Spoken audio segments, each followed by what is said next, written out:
बिस्मिल्लाहिर्रहमानिर्रहीम। अस्सलाम वालेकुम मोअज़्ज़ज़ सामीन, मैं अपने चैनल पे आप सबको खुश आमदीद कहता हूँ। मेरा नाम है हारून और आज एक लंबे अरसे के बाद मैं आपकी खिदमत में लेके आया हूँ एक खौफनाक कहानी।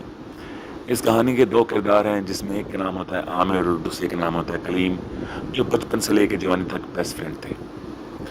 आमिर बहुत एडवेंचरस था, उसको एडवेंचर बहुत पसंद थे।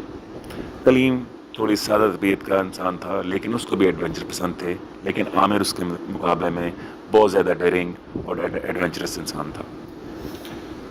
दोनों स्कूल में सारा वक्त साथ गुजारते और स्कूल से जब घर आते तो शाम को एक दूसरे के घर ज़रूर जाते कुछ टाइम गुजारने के लिए।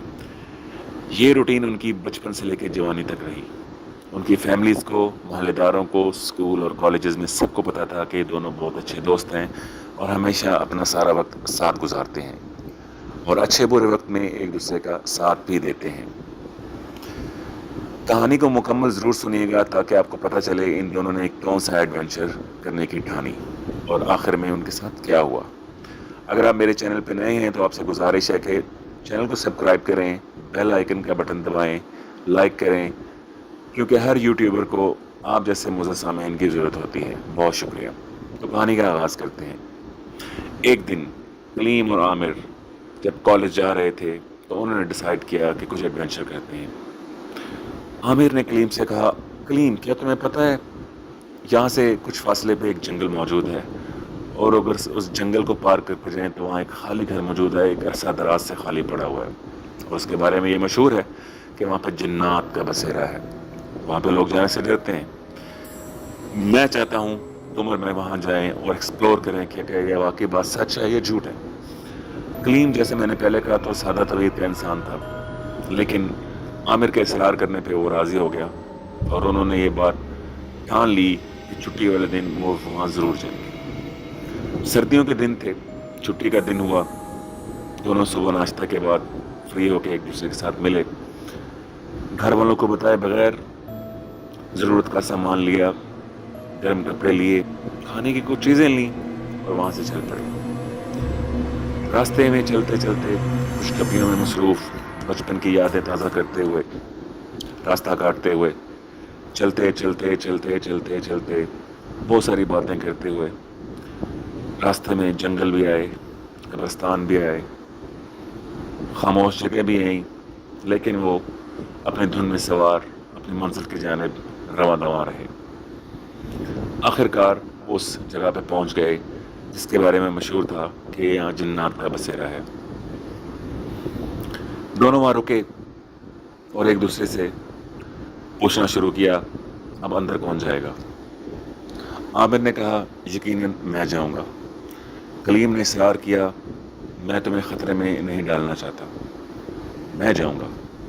आमिर ने इसरार किया, ये प्लान मेरा था, सो मैं ही अंदर जाऊँगा, तुम बाहर मेरा इंतज़ार करोगे।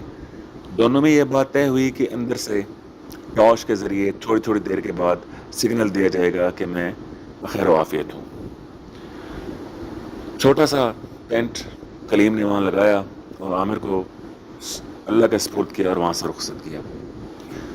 वो दूर तक आमिर को जाता देखता रहा जब तक आमिर उसकी नज़रों से ओझल ना हो गया और कोई रास्ता ढूंढ के घर के अंदर न चला गया। थोड़ी देर गुजरी थी कि उसे टॉर्च की लाइट नज़र आई, जो आमिर की तरफ से ये सिग्नल था कि वो घर के अंदर पहुंच चुका है और खैरियत से है। इधर से कलीम ने उसे टॉर्च का इशारा किया कि मैं ये जान चुका हूँ, तुम खैरियत से पहुंच चुके हो। शाम का वक्त हो चुका था, सर्दियों का मौसम था, धुंध छाई हुई थी। कलीम बाहर अकेला मौजूद था और आमिर घर के अंदर। दोनों के अलावा वहाँ दूसरी कोई ज़ीरो नहीं थी। वक्त गुजरता गया, शाम के साए बढ़ते गए, यहाँ तक के रात का अंधेरा छा गया। करीब 1 घंटा गुजरने के बाद आमिर ने उसे दोबारा टॉर्च का सिग्नल दिया। कलीम की जान में जान आई तो उसने दोबारा उसको सिग्नल बैक दिया कि मैं जान चुका हूँ तो तुम खैरियत से हो। काफ़ी देर गुजर गई, आमिर का अंदर से कोई सिग्नल मौसूल ना हुआ।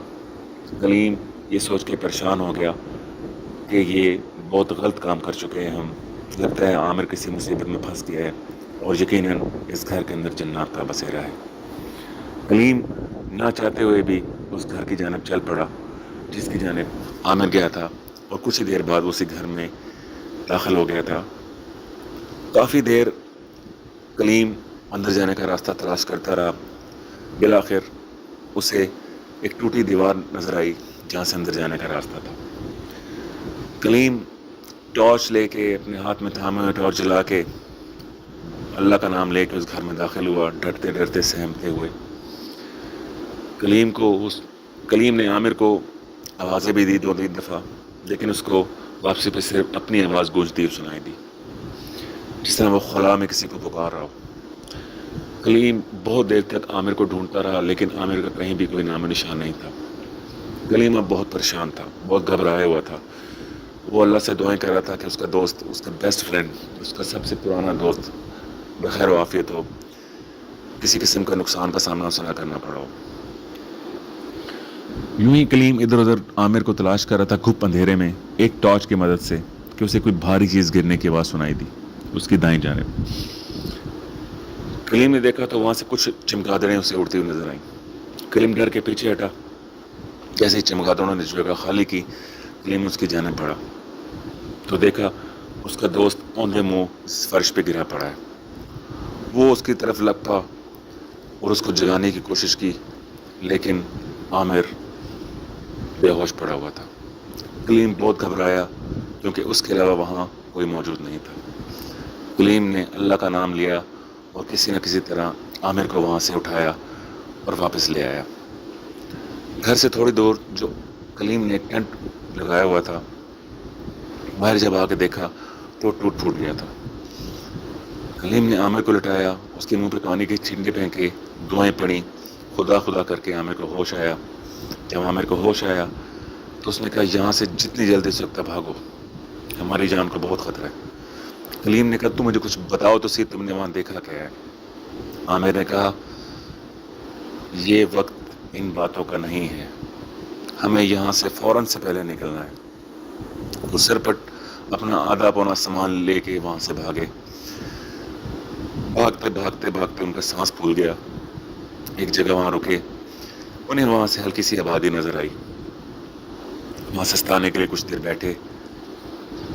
کلیم نے عامر سے دریافت کیا تم گھر کے اندر گئے، تم نے 2 دفعہ ٹارچ کا سگنل دیا، میں تیسرے سگنل کے انتظار میں رہا لیکن کوئی سگنل نہ آیا تو میں مجبوراً تمہارے پیچھے آیا۔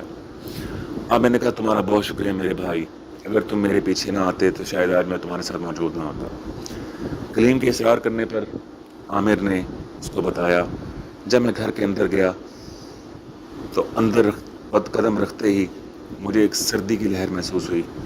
میں نے یہی سمجھا کہ یہ میرا وہم ہے، سردیوں کا موسم ہے، لیکن وہ کچھ اور تھا۔